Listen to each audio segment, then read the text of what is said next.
So, with the NFL draft order officially set after the Super Bowl, well, it's been set for a couple of weeks because the number one Seahawks won the Super Bowl.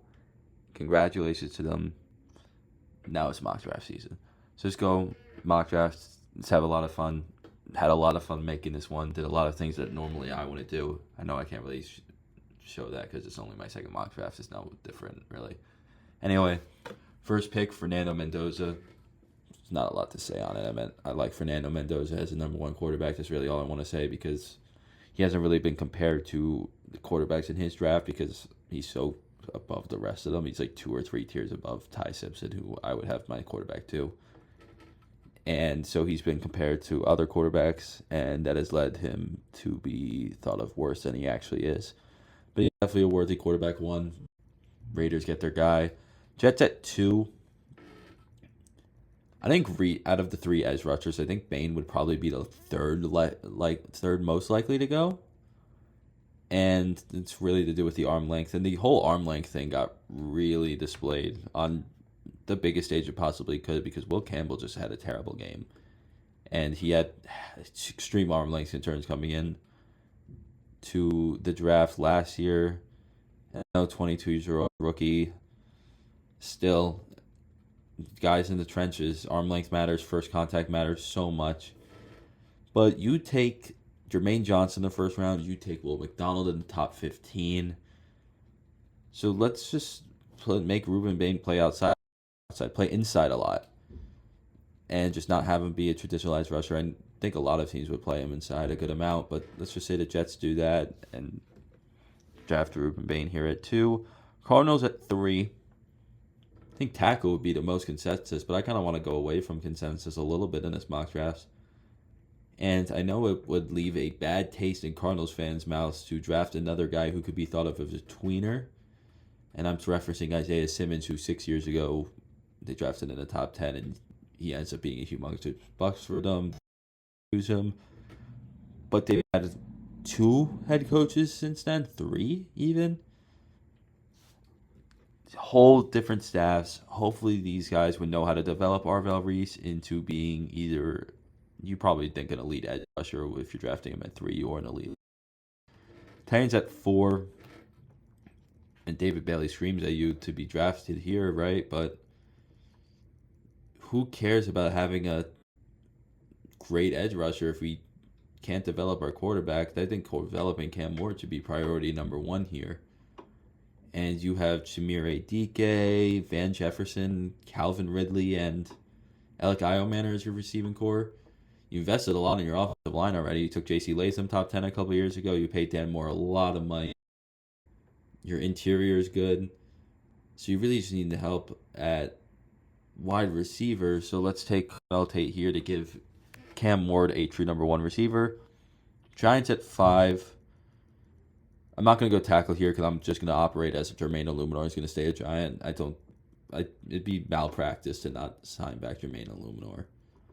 Anyway, so let's go with either Tyson or let's go. I know positional value. Kyle Hamilton, who Caleb Downs has been compared to as both being elite safety prospects over the past few seasons, he falls all the way to 13 or 14. So yeah, Caleb Downs may fall in this draft, but can you really complain about taking a easily top 3, maybe top 1 player in the draft? Does Tyler Nubin, who you took in the second round a couple years ago, or Javon Holland, who you just paid last offseason, stop you from drafting Caleb Downs? No. So the Giants get Downs at 5. Browns at 6.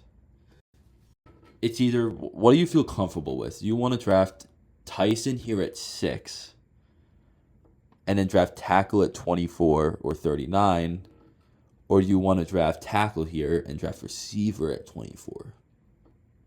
I'm going to go tackle here. I'm going to go Maui Noah. Browns' offensive line has just withered away over the past few seasons, and so you can get Maui Noah. He can be your he can play guard for you. Command David Bailey is just way too good to pass up on. Oldest defense in the NFL. They need help on defense here, and David Bailey can come in for a Washington team who you'd assume will want to win next season, being 2 years removed or on it right at this moment right now, a year removed from an NFC Championship appearance that they would want to win. David Bailey, past 2 seasons at Stanford and at Texas Tech, has been incredible. He can come in, just be an elite pass rusher right away. I know he has problems, he has a run, but as a pass rusher, he's so polished, he's so good, and he can help the Commanders win right away. 8, Saints. You believe Tyler Shuck is your franchise quarterback. Do you want to help Tyler Shuck? You could argue interior too here. Guard, no one we're going to take here at guard. Maui Noah's gone. Wide receiver, Tyson and Lemon are here. But let's get them an elite running back. Kamara could be out the door this offseason. Even then, he's getting older. You go and you get franchise quarterback, an elite running back, elite backfield partner right away. 9, the Chiefs. Mahomes out for a majority, if not all, of next season due to a torn ACL. So you think you're not going to be very good next season anyway.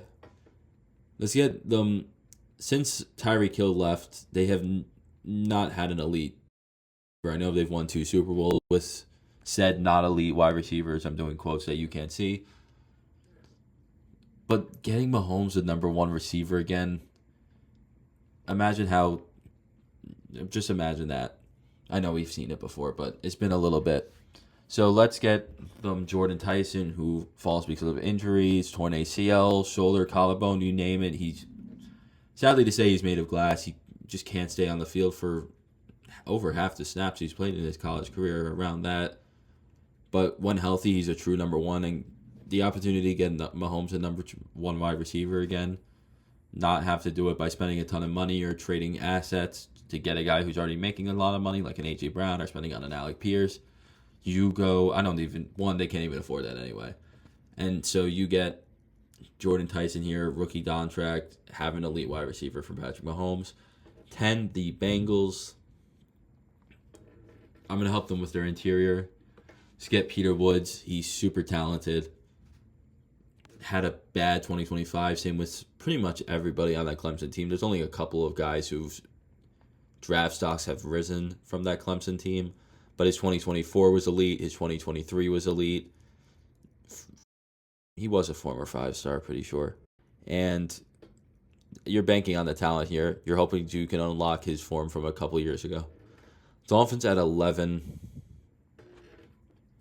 I know corner's super consensus here, but Tyreek Hill is out the door. There's no way either. I don't know if any team would take Tyreek Hill at this point anyway, but he's either going to retire. He's not a Dolphin. That's it.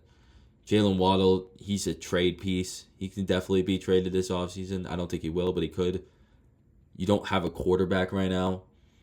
But let's get an elite wide receiver, Mekhi Lemon.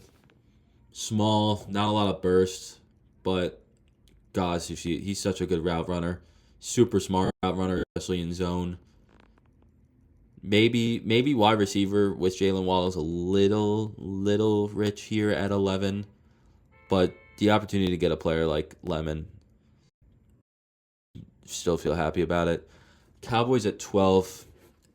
If Styles is here, there's 3 players. I think Love, Styles, and Downs. One of them, if not multiple, if not honestly, probably not 3 of them, but 1 or 2 of them will probably be available at 12.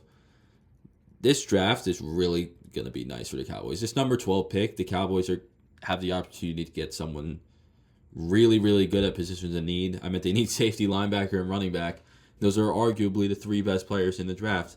The opportunity to draft someone like that, like a top 3 player at 12, is amazing. This ended up really just falling so well for the Cowboys to be picking at where they are in this draft. Rams at 13. Rob Havenstein retired a couple hours ago at this point. They need help at right tackle. Could go corner here also. We're going to pass on that. You get potentially the best tackle, my number 1 tackle in Spencer Fano. Ravens at 14. Interior. Actually, I was going to say interior guys are not here. That's a complete lie. But I'm going to go with, I'm an interior defensive line, but I'm going to go interior offensive line here and draft the best guard in the class in Vega Ione. Buccaneers at 15. Corner isn't the biggest need. I know they do need edge a lot, and Howell and Falk are still here. I'm not in love with either of those two. But the opportunity to go and draft the number one cornerback in the class here at 14, at 15 doesn't come around very often. And Mansour Delane transfers from Virginia Tech to LSU. Best cornerback in the SEC. Ends up as the number one cornerback in this class of the Buccaneers. Jets at 16 draft Bain, so rules out off or defensive line for me. Wide receiver, maybe Concepcion here at 16, but I'm not going to do that either.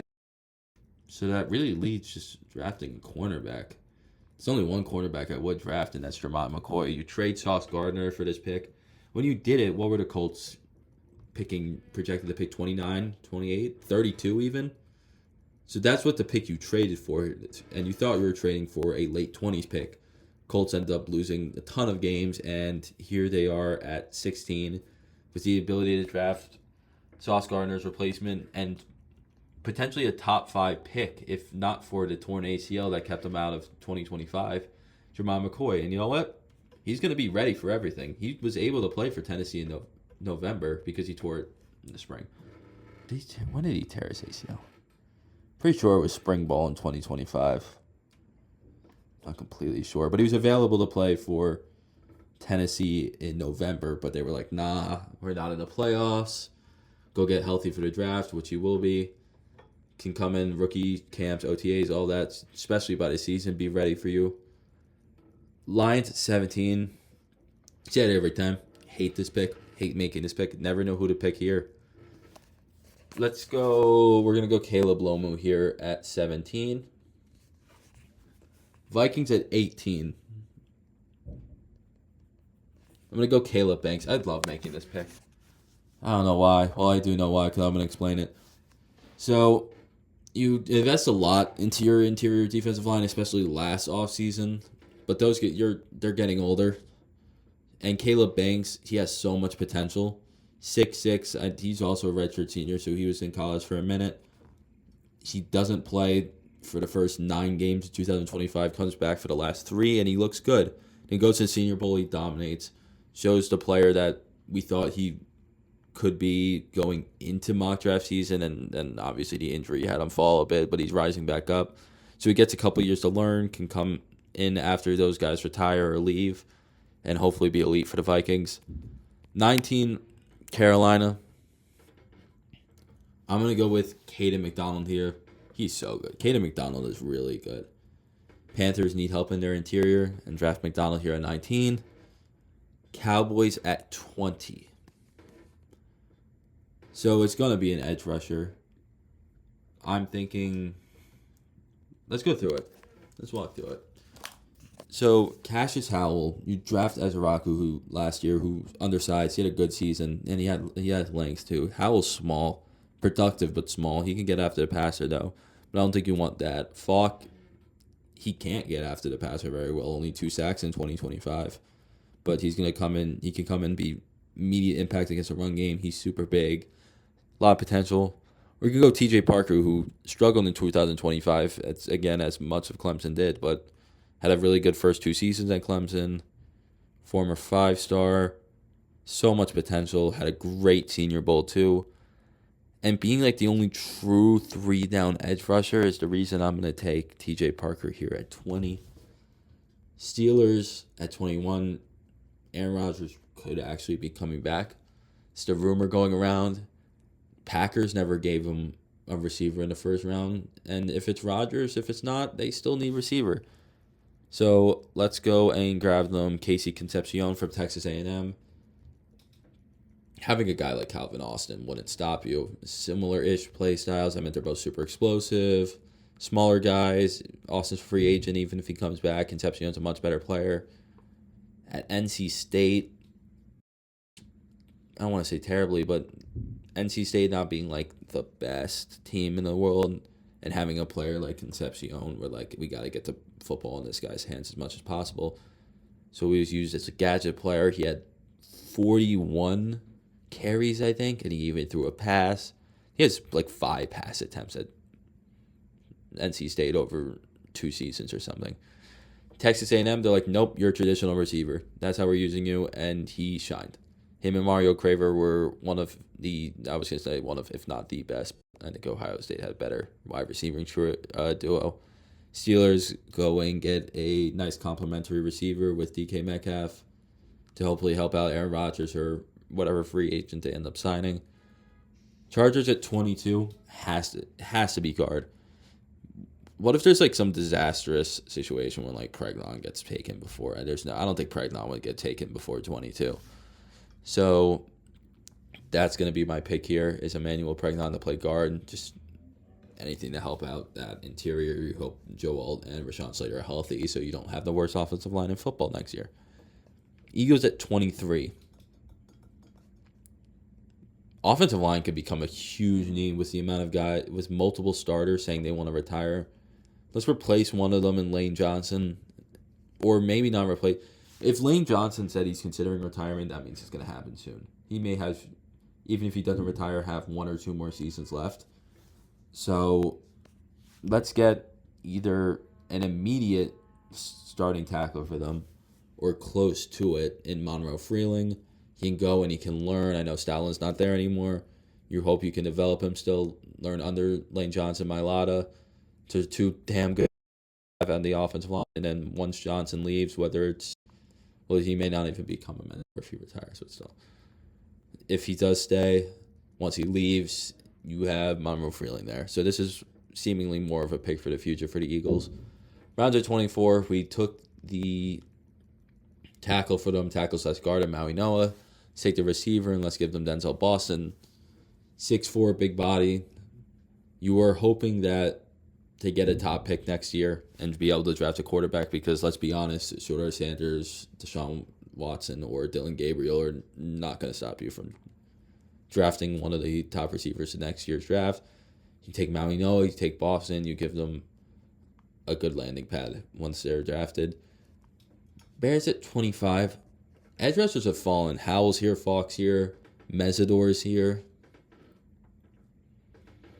But I'm going to go Lee Hunter. Lee Hunter's so good. They struggle against the run. It's the worst part of their team. Lee Hunter's really good against the run. He's huge. He's athletic. Really athletic for his size.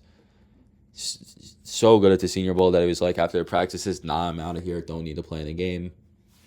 Bears just helped their run game out immensely at 25. Bills at 26. No receiver here. Can't justify. We can look at the receivers. Surratt, maybe. I wouldn't really like that at 26. And then Chris Bell with his injury. Omar Cooper, certainly not sure. Amit Bernard. So let's look to edge rusher. I feel like every time it's mock draft season, the Bills get talks about, hey, we need a receiver. We need to get a guy who can rush the passer. It feels like that for the past 4 or 5 years. But it's true. They need guys who can rush the passer. They need receivers. So let's get a guy who can rush the passer here in Cassius Howell. Small, really small, but it's 12 sacks in 2025. He's really just good at getting after the passer, and that's all the Bills need him to be. 27. We talked about how receivers off the board. We talked about how guards really off the board at this point. You maybe Proctor at 27 to play guard, but talk about Proctor later. Edge rusher, we can go Mesidor, because they do really need somebody who can just immediately play. Because you still want to stay competitive, but 26 years old in the first round, as good as Akeem Mesidor is, it's really hard to justify. If there's a team who would do it, well, I think any of these teams would, because if you're drafting at the back of the first round, you're trying to win. I'm going to go safety here. Manuel McNeil-Warren's a hell of a player. And with the 49ers having a weird amount of needs for how talented their team is and how good, maybe not how talented their team is, but for how well they play, Manuel McNeil-Warren meets one of those needs. Texans at 28. Just no one here on interior. Again, Caden Proctor to maybe play guard. But with Trent Brown being a free agent, let's just say he leaves. Or maybe you just don't sign him back for... I'm not going to say for whatever reason. That's what I was going to say. But you just don't sign back Trent Brown. You need help on the offensive line so desperately. I mean, we all saw it. how bad the Texans' offensive line is. So let's get a guy who dominated the Senior Bowl. Maxi Hanator, you can go immediately just play right tackle for you. 29, the Rams. We went with Fano to replace Havenstein at pick 13. So let's get him corner. Don't love Terrell. I think he's a little small, too small for my liking. Colton Hood, after McCoy's injury, stepped up. It was great as Tennessee CB1. I think he has a real shot to go in the first round, and he does here at 29. Broncos at 30. Between two guys here, CJ Allen or Kenyon Sadiq. I can't see a way if Kenyon Sadiq falls out of the first round, though. So I'm going to go Kenyon Sadiq. He's super athletic. He's big, too. He's not like big like height and weight, but he's jacked. He's really jacked. Muscles pop out of those pads, if that's not weird to say. Anyway, it's just like he wasn't productive at Oregon. How many catches did he have in how many games? Let's do some math. It's not loading. That's good Wi-Fi. Oh, okay, there we go. He had 51 catches on 67 targets. So what? How many games did Oregon play? 12 plus 3 college football playoff games? Yeah, so 15 games. It's a little over 4 catches per game and 560 touchdowns. For a player that talented, and it's the injuries that Oregon had at receiver throughout the whole year, you'd think he'd be a little bit more productive, but he's still super talented. Broncos, Evan Ingram, probably gone, and even then, you can use him. He's a different type of tight end. 31, the Patriots. They seem committed to Will Campbell. Vrabel said it. But I don't know how you can look at Will Campbell and be like, we are 100% sure that's a long-term left tackle. But maybe he is. And even then, Morgan Moses on the other side is old. Very old. He can retire at any minute now. He may be retired already, and I just didn't see it. So tackle could be a need. You can draft Blake Miller, be your future right tackle. It's actually the only guy I would consider here because I think Proctor's a guard. I think Jennings Dunker's a guard. Let's not go tackle. You need edge rusher too. Pretty badly. Goes against a lot of what people say make good football teams when a team that needs tackle and edge are playing for a Super Bowl. Let's go Keldrick Falk here. I also consider Mesidor highly here too because, again, this is a team that really wants to compete. We're going to go Falk here at 31. I find it hard to believe he would fall out of the first round. And then finally, Seattle. 2 choices here. We can go corner. Reek Williams a free agent, but they have money. They have a lot of free agents, but they have so much money to spend. I think they're 4th or 5th in cap room. I don't know how much of that if they would have to pick and choose at one point, though. They probably would, but they may be able to get away with paying all their players and just running it back. So let's say they do. And let's say Reek Williams ends up back on the team with Witherspoon, with Kobe Bryant. You don't feel like you need to draft corner here in round 1. So go guard. You invest guard round 1 last year.